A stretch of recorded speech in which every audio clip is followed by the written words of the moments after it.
Welcome in to Jason Daly. Q&A time. We're going to talk about how you actually set up a firm to hand off to a team. What does that look like in 2023 as the environment has changed so much?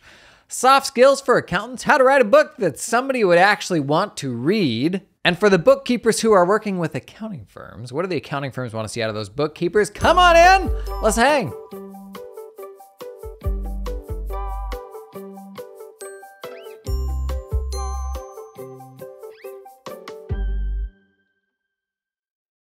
Okay, I have a soft skills question for a future Q&A. I've been in internal corporate leadership roles in industry for a long time, so my communication skills over the years have focused more on being prepared, putting together presentations, and less off the cuff. I'd like to hone my communication skills, especially for working with clients. Thought you mentioned in a past video you'd taken improv classes. If so, do you mind sharing your experience? Did it help with speaking extemporaneously?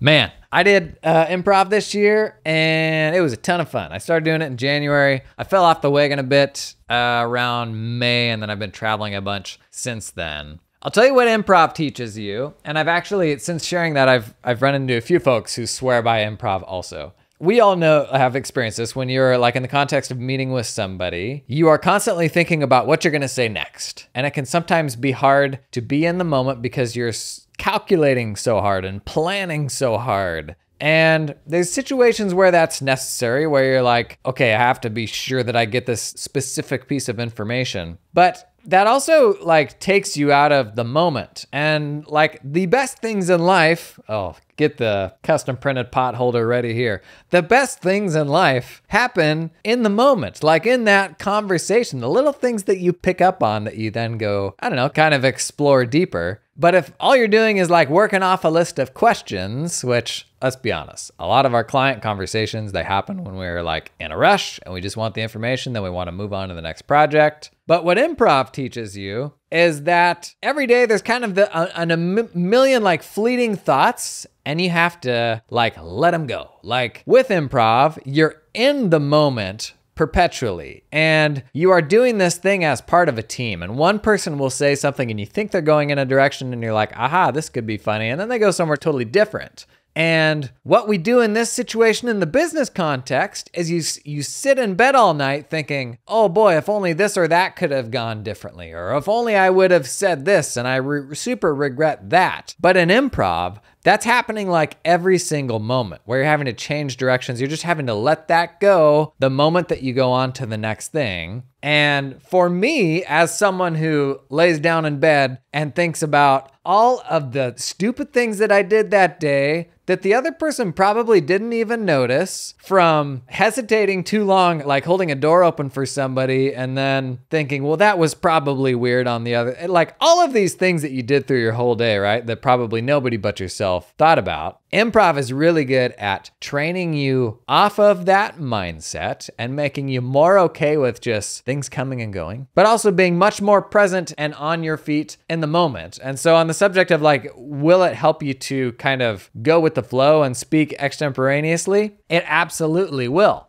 So we've got this fun thing going in my account community right now where Niall Carter-Gray is running this role-playing series where she will give you like a sticky client situation and you kind of have to navigate through it. And we're in a group, so there's a bunch of people watching. As we're doing this, I'm realizing so much of client communications is about like filling time while you're trying to figure out like exactly where this is going and how you're gonna kind of bring it back around to the point. And I think that's just how humans interact.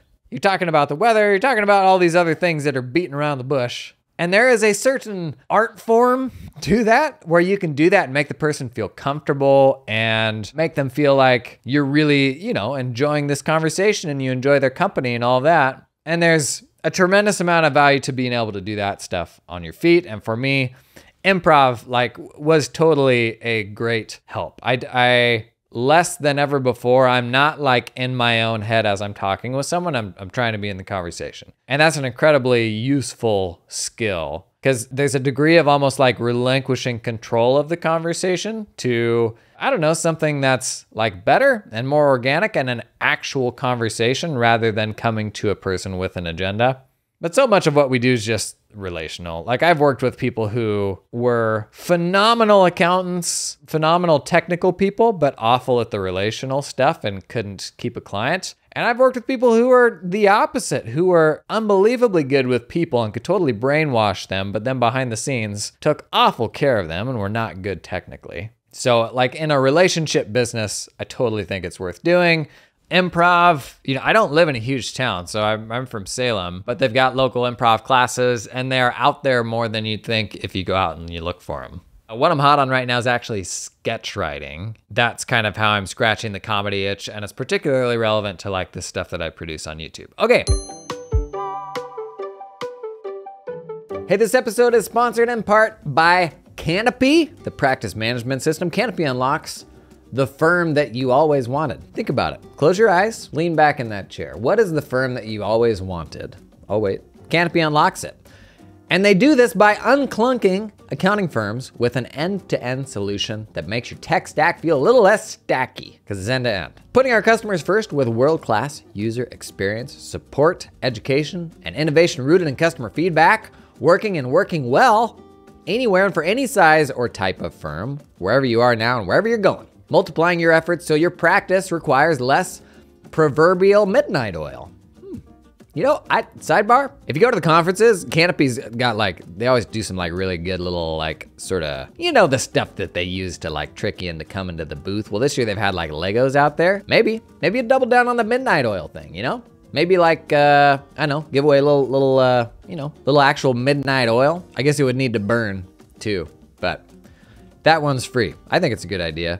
Delighting your clients with a modern, easy-to-use portal that helps you get the info you need when you need it. That is Canopy. Check out the link in the show notes to learn more.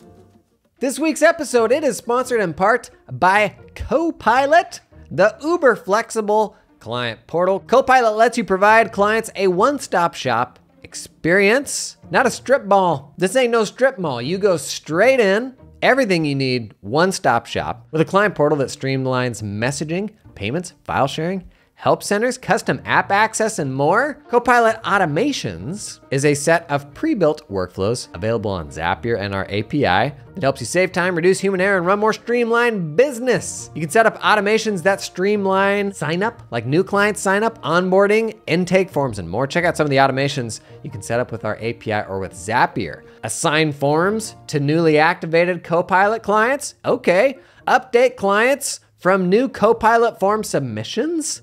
Change of address, maybe, the holy grail. Upload files to Google Drive when new files are uploaded to Copilot like that. Check out copilot.com to learn more and start a 14-day free trial. What have you got to lose? From Nathan Sosa on the subject of handing off or positioning a firm to hand off to your team.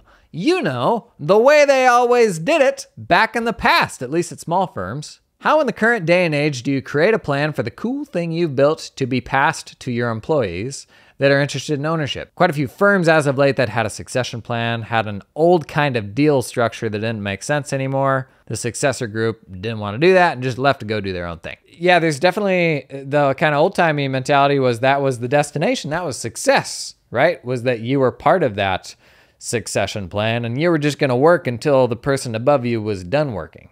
And that was definitely the age that I kind of came to firm running in. And I was actually one of those people where when it finally came time to actually talk turkey and I saw what that deal was, I was like, I see why this is how the deal was the last 50 years, but I can also tell you, I'm not about to sign this deal because it is ridiculous. I've seen deals with things like there were stipulations in there that you couldn't leave before the age of 65. And if you did, there were penalties and stuff like that. The way these deals were written in the past were wild. And these days, honestly, somebody who is of the ability and of the confidence level where they will happily go into ownership tomorrow, those people are usually the ones with plenty of confidence to go out and do their own thing too. And it is not particularly hard. I would argue it's never been easier to go out and do your own thing than it is right now. It doesn't mean that's going to be a good reason for everybody to do it. But to the point that you made here, Nathan, how do you create a plan for the cool thing you've built to be passed to your employees? Well, first and foremost, the employees have to want that, you know? And I think that's a kind of a big point that a lot of people miss right now is I've made this cool thing, and because I think it is cool, everyone else should also think it is cool and want it. When in reality, oftentimes, if you've worked with, like, especially in my experience, generationally different ownership, the clients that they work with are not necessarily the clients that you enjoy and that you want to work with. So regardless of like how impressive the business is, when they're out of the picture, are these people that like you're actually going to be able to help and that you're actually going to enjoy working with? So to zoom out, I would say like beyond the technical nuts and bolts of how a deal is written, first and foremost is, are these people who will actually be able to pick up what you're doing, like where you leave it? And for the traditional firm structure where the partner controlled the entire relationship, that wasn't always going to be practical. If you're a firm owner that is more kind of managing the business and your team is managing all the relationships, that's going to be a much more organic transition, because oftentimes that transition can happen without the client even realizing that it's happening because their point of contact hasn't changed. You were kind of the Wizard of Oz that they maybe weren't even like aware was there in the first place. And that's why towards the end of my firm running journey, like that was how I had positioned myself, was being the systems guy, the ops guy, the one behind the scenes, so that I wasn't bringing the people in and then, you know, like kind of disappointing them by moving them to someone else or making them feel like they got delegated. They never saw me. And what that meant was changing the positioning of the firm so that the clients, when they came in from day one, that was a client that the team that we had could service really well, which was a different firm than the type of client that I could personally service really well when they came in.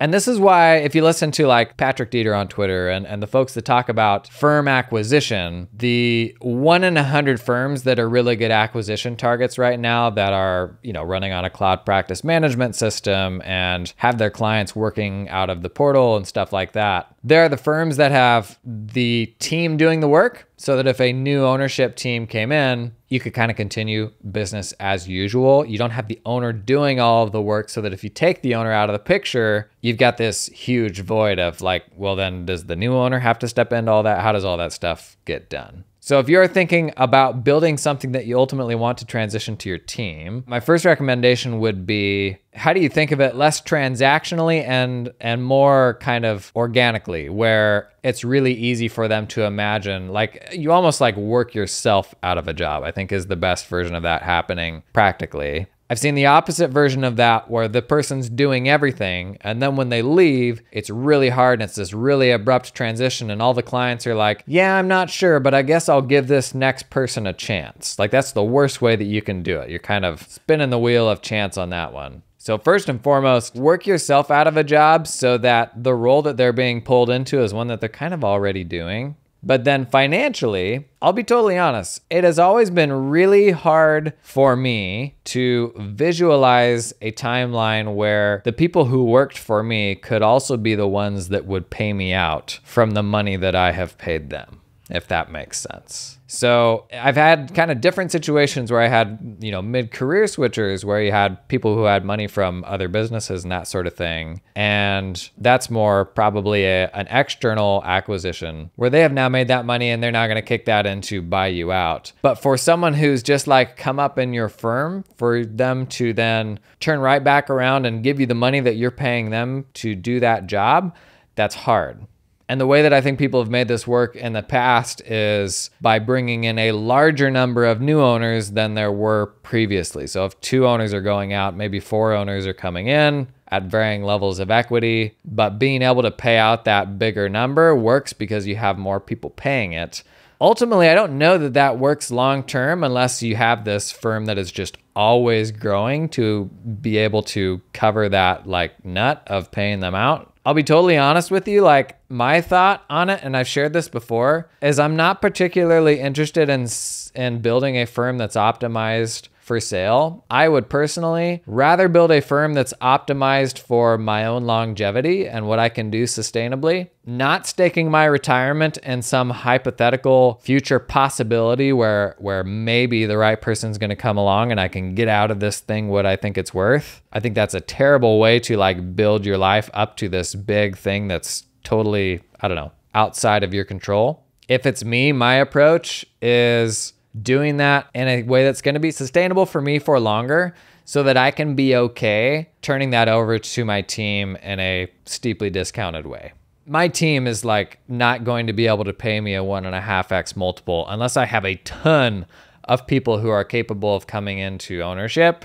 And to be honest, I always had the opposite problem. Like we never had enough people in the pipeline who would want to come in and do that. If you have that, awesome. Maybe that works for you. That was just never my experience. And it was also really hard for me to ever think of like an external buyout being a successful outcome for my team and for my clients. Like I've just seen way too many of those where in 24 months time, almost all of the team members have left. A huge percentage of the clients have left. And so as long as I was running a firm, like I never really felt like I could in good faith, like go really hard trying to build this thing to scale just to like then pull the rug out from under it. Now, there are really good ways that that could happen, and with the right partner that will take care of everybody. Like I'm sure there are positive examples of that, but like selling to a regional, I've just never seen that and in a way that everybody was happy with. So ultimately, build for you, build for what's gonna be sustainable for you so that it is something that you can do longer rather than running yourself into the ground with the expectation of them being able to do some sort of buyout. So do it in a sustainable way for you where you can maybe even work yourself out of a job. So if you did leave, it wouldn't be a big deal.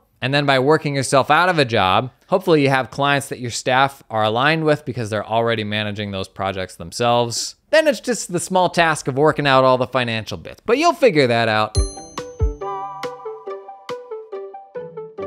This episode is sponsored in part by the fine folks at Cloud Accountant Staffing. Do you hire accountants? Bless your little heart. Not the best part of the job, in my opinion. Not something I ever enjoyed. Well, listen, you can build your accounting dream team with talented offshore accountants in the Philippines that work 100% full-time for your firm. Their accountants aren't freelancing or contracting for multiple firms. They're all yours. They work exclusively for you and are incentivized to stay with you and your team long-term. They're not gonna get swiped.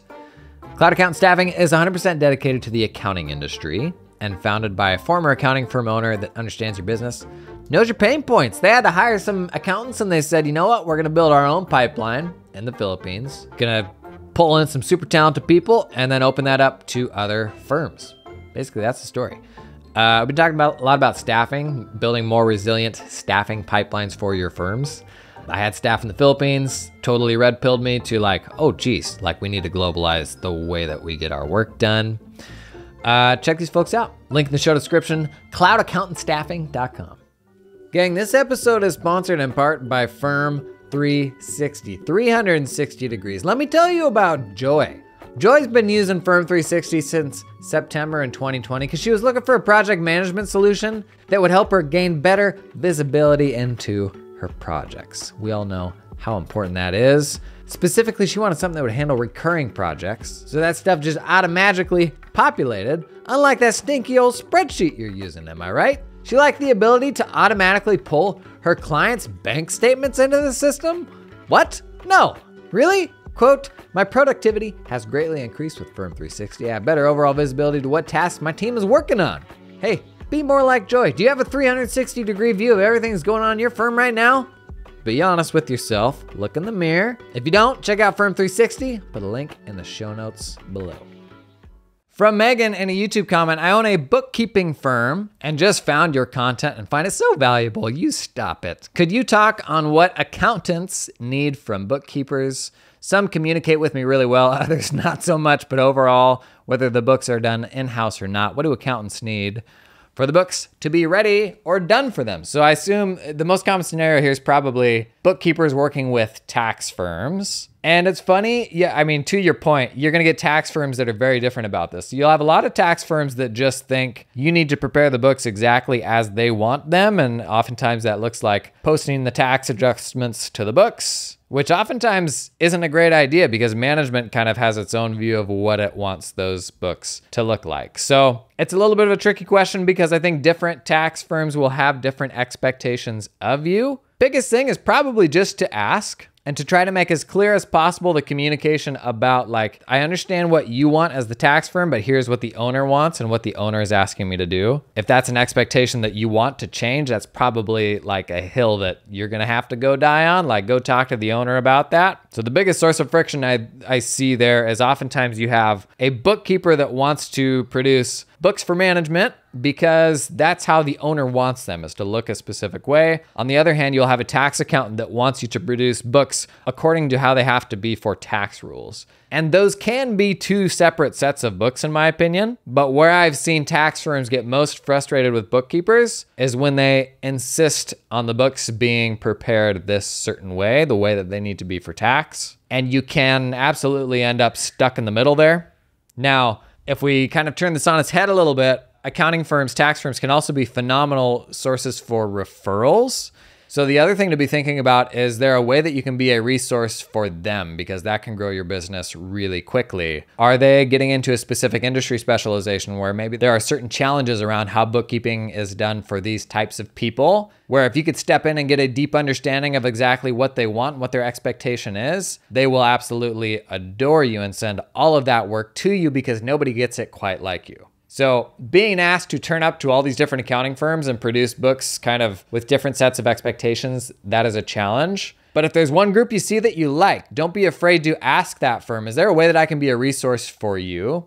Because if there is a more specialized type of work that you can do to their liking, they will probably love you and send you a whole bunch of work. Last one here. So Allison Rife Martin had commented on the book writing episode.